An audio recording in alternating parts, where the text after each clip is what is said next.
ஓம் சாந்தி 3/2/2021 சாக்கார முரளி. இன்று பாபா கூறுகிறார், இனிமையான குழந்தைகளே, இந்த புருஷோத்தம சங்கம யுகத்தில் தூய்மையாகுங்கள். அப்போது சத்யுகத்தின் ஆஸ்தி கிடைத்துவிடும் என்பது தந்தையின் கட்டளை. இந்த செய்தியை அனைவருக்கும் சொல்லுங்கள். கேள்வி: எந்த மலிவான வியாபாரத்தை பற்றி அனைவருக்கும் சொல்ல வேண்டும்? பதில்: இந்த கடைசி பிறவியில் தந்தையின் டைரக்ஷன் படி நடந்து தூய்மை ஆனீர்கள் என்றால் 21 பிறவிகளுக்கு உலகத்தின் அரசாட்சி கிடைத்துவிடும். இது மிகவும் மலிவான வியாபாரமாகும். இந்த வியாபாரம் செய்ய அனைவருக்கும் கற்றுக் கொடுங்கள். இப்போது சிவபாபாவை நினைவு செய்து தூய்மையாகுங்கள். அப்போது தூய்மையான உலகத்திற்கு அதிபதி ஆகுவீர்கள் என்று சொல்லுங்கள்.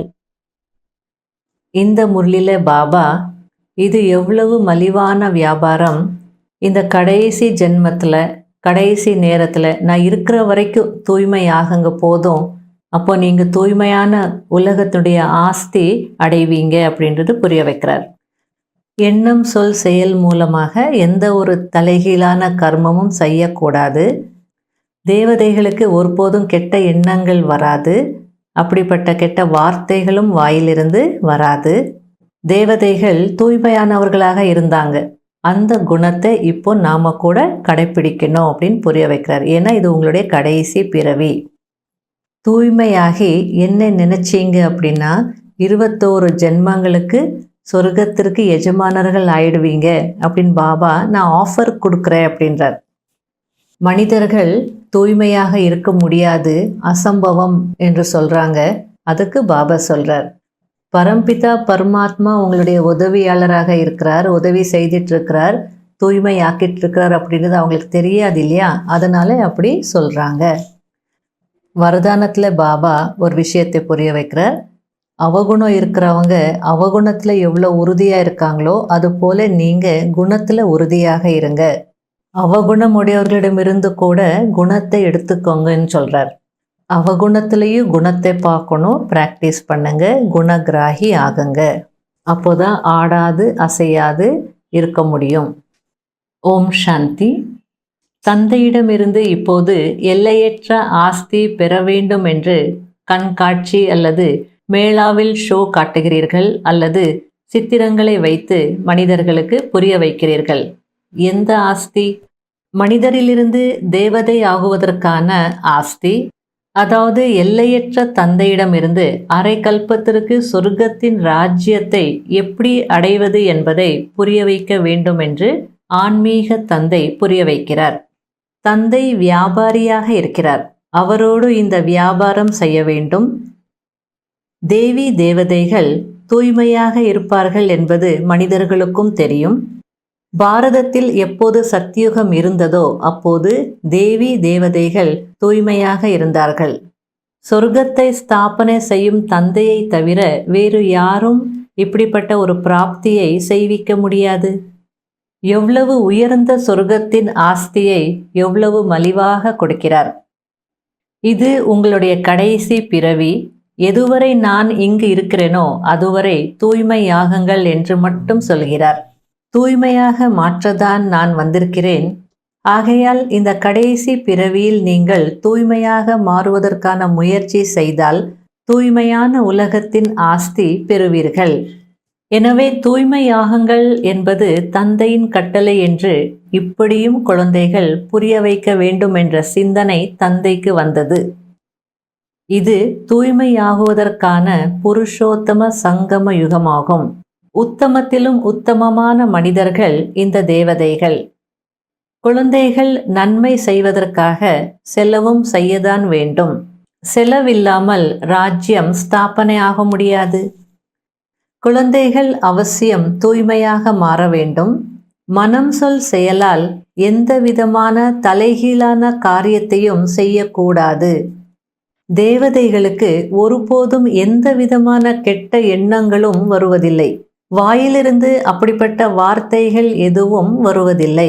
தேவதைகள் முழுமையாக விகாரமற்றவர்களாக இருந்தார்கள். இந்த குணத்தையும் நீங்கள் இப்போது தாரணை செய்ய வேண்டும். ஏனென்றால் இந்த மரண உலகத்தில் இது உங்களுடைய கடைசி பிறவியாகும். இப்போது தூய்மையாகுங்கள் என்று தந்தை சொல்கிறார். மாஸ்டர் காட், அதாவது மாஸ்டர் கடவுளாக ஆகுவீர்கள் தானே. லக்ஷ்மி நாராயணரை பகவான் பகவதி என்று சொல்கிறார்கள். அதாவது கடவுள் மூலமாக இந்த ஆஸ்தியை பெற்றார்கள். அங்கே எந்த பாவ கர்மமும் நடப்பதில்லை என்று தந்தை சொல்கிறார்.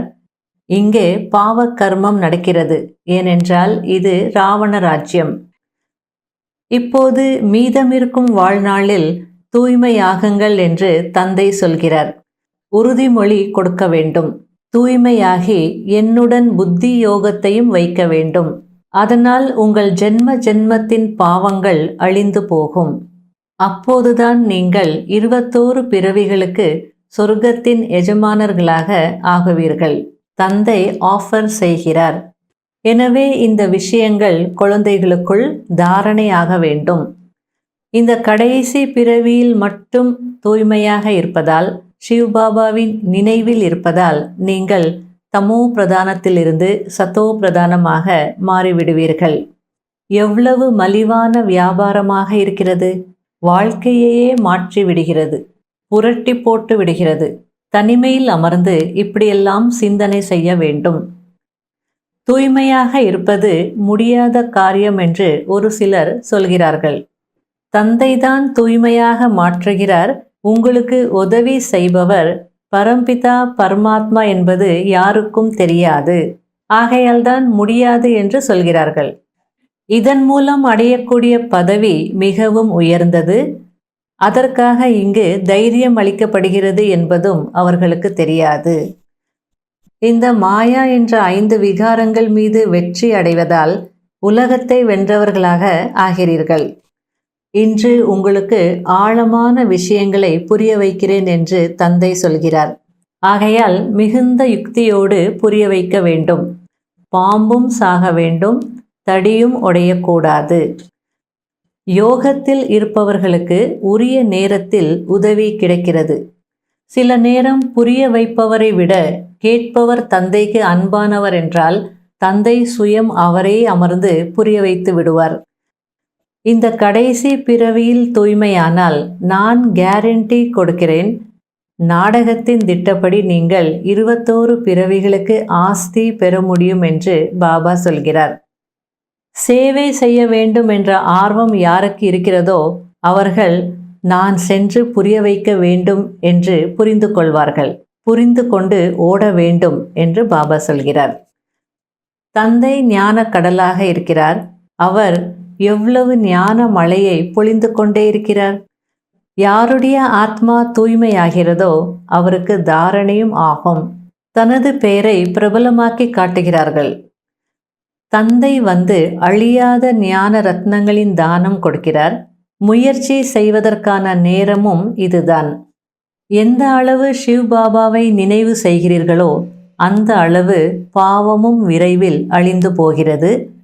நினைவு யாத்திரையின் ஓட்டப்பந்தயத்தில் இருப்பதை போல் இருக்கும்.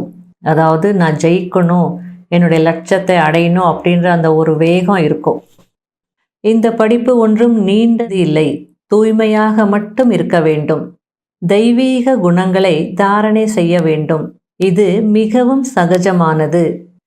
எவ்வளவு படிப்பீர்களோ அவ்வளவு பதவி அடைவீர்கள். தந்தை கூட அழைத்து செல்லதான் போகிறார். பிறகு இந்த பழைய சரீரத்தை பற்றி அல்லது உலகத்தை பற்றி ஏன் கவலைப்பட வேண்டும்? உங்களுடைய இந்த நேரம் பழைய உலகத்தை விட வேண்டிய நேரமாக இருக்கிறது. இப்படிப்பட்ட சிந்தனைகள் புத்தியில் இருந்தால் இதுவும் மிகவும் நல்லது. சேவை செய்வதால் உதவியும் கிடைக்கும். எந்த அளவு மற்றவர்களுக்கு சுகத்தின் பாதையை காட்டுகிறீர்களோ அந்த அளவு மகிழ்ச்சி இருக்கும். முயற்சியும் நடக்கும். அதிர்ஷ்டமும் தெரிய வரும். தந்தை முயற்சியை கற்பிக்கிறார். சிலர் அதன்படி நடக்கிறார்கள், சிலர் நடப்பதில்லை. கோடீஸ்வரர்கள், பல கோடி மடங்கு கோடீஸ்வரர்கள் அனைவருமே அப்படியே அழிந்து போய் விடுவார்கள். அதாவது பாபா சொல்லி கொடுக்குற முயற்சி செய்யணும், அப்போதான் முன்னேற முடியும். மற்றபடி கோடீஸ்வரர்கள், பல கோடி மடங்கு கோடீஸ்வரர்கள் அனைவருமே அப்படியே அழிந்து போய் விடுவார்கள் என்பதும் உங்களுக்கு தெரியும். ஆகையால் முயற்சிக்கு முக்கியத்துவம் கொடுங்க என்று புரிய வைக்கிறார். கடைபிடிக்க வேண்டிய முக்கியமான சாராம்சம், முதல் பாயிண்ட், உயர்ந்த பதவி அடைவதற்கு வாயிலிருந்து எப்போதும் ரத்தினங்களே வெளிப்பட வேண்டும். கற்கள் வரக்கூடாது. மனம், சொல், செயல் மூலமாக எப்படிப்பட்ட கர்மம் செய்ய வேண்டும் என்றால் அந்த கர்மம் நம்மை மரியாதா புருஷோத்தமர்களாக ஆக்கிவிட வேண்டும்.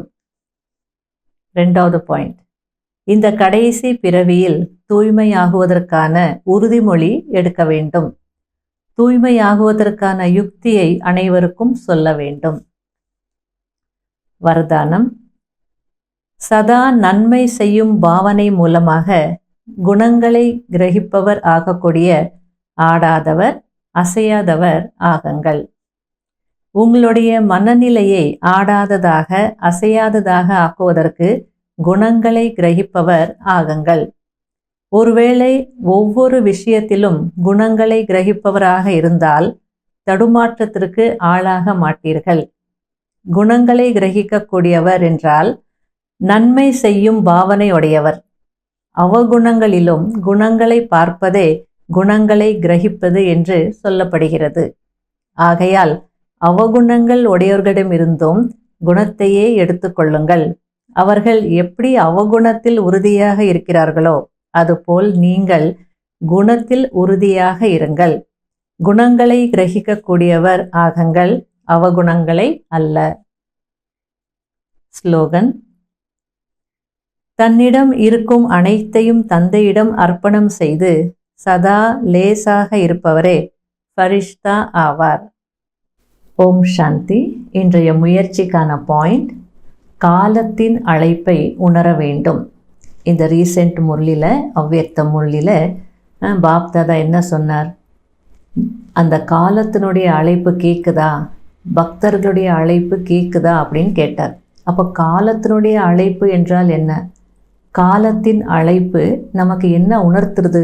இதை நம்ம புரிஞ்சுக்கணும் இல்லையா? வேறே ஒன்றும் இல்லை, நம்ம சங்கம யுகத்தில் இருக்கிறோம். அந்த சங்கம யுகத்துலேயும் கடைசியில் இருக்கிறோம். இந்த நேரத்தில் நம்ம என்ன செய்யணும், அதை நம்ம உணரணும். அப்போ வேறே ஒன்றும் இல்லை, சேமிப்பு கணக்கை அதிகரிக்கணும். இதுதான் பாப்தாதா புரிய வைக்கிறார். அதாவது சேமிப்பு கணக்கு எதற்காக, அதுவும் தெளிவாகவே புரிய வச்சிருக்கிறார். புண்ணியத்தினுடைய சேமிப்பு இருக்கணும், சுகத்தினுடைய சேமிப்பு இருக்கணும், அமைதியினுடைய சேமிப்பு இருக்கணும்னு சொல்கிறார். இதுதான் காலத்தினுடைய அழைப்பு நமக்கு உணர்த்துறது. அப்போ எதுக்காக அப்படின்னா, நம்ம மூலமாக அந்த வைப்ரேஷன்ஸ் இப்போ உலகத்துக்கு போகணும். அதாவது உலகத்தில் எல்லாரும் பயத்தில் இருக்காங்க.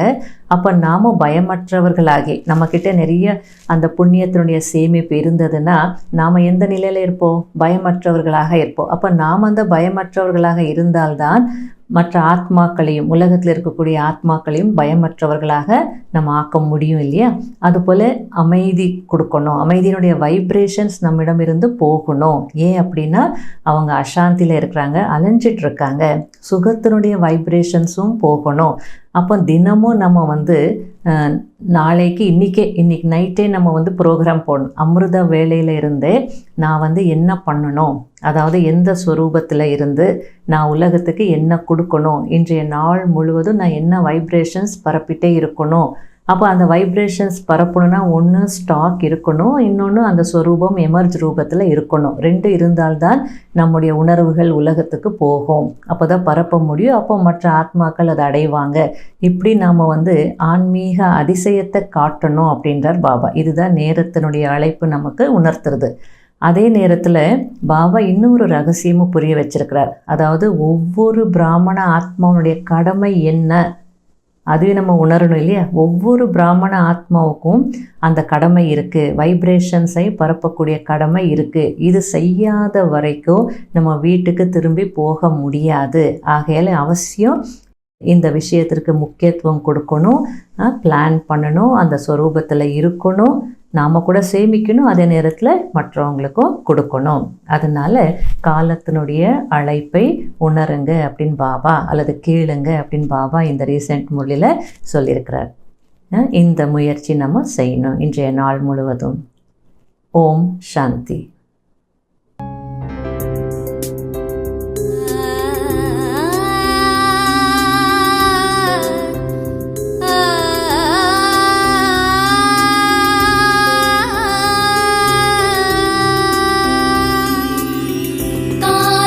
கடத்த வேண்டாம், இனியும் காலம் கடத்த வேண்டாம். காலம் கடத்த வேண்டாம், இனியும் காலம் கடத்த வேண்டாம். முழு முதற் கடவுளை முறையாய் நினைத்திடுவோம். முழு முதற் கடவுளை முறையாய் நினைத்திடுவோம். புண்ணிய கணக்கை முயன்றே சேர்த்திடுவோம்.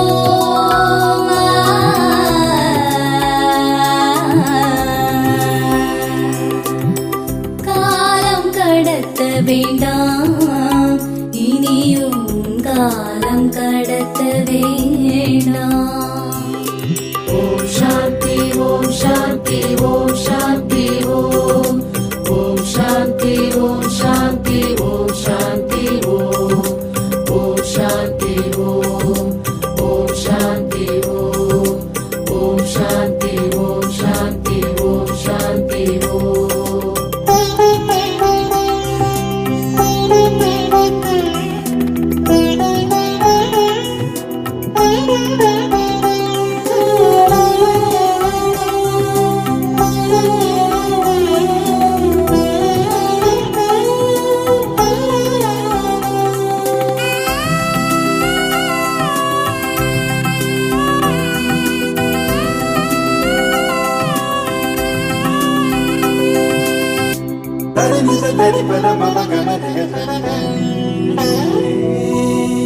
காணும் காட்சிகள் காலப்போக்கினில் சுவடு இன்றி போகும்.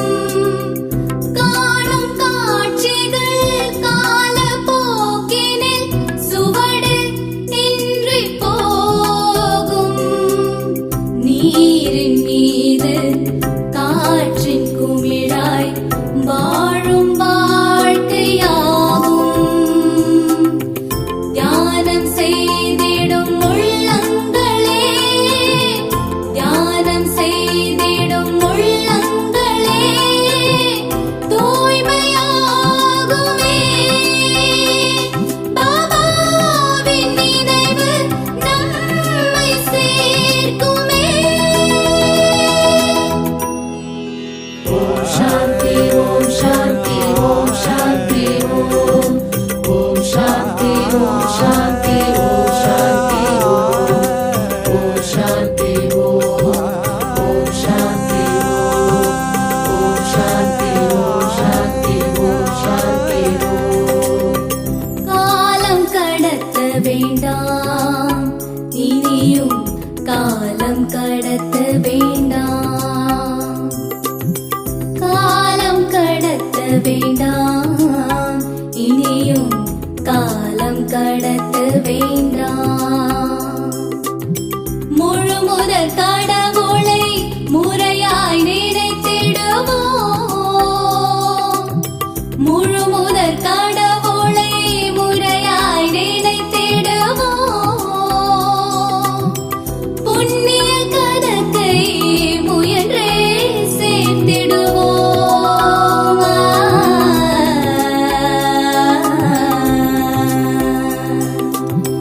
காலம் கடத்த வேண்டாம், இனியும் காலம் கடத்த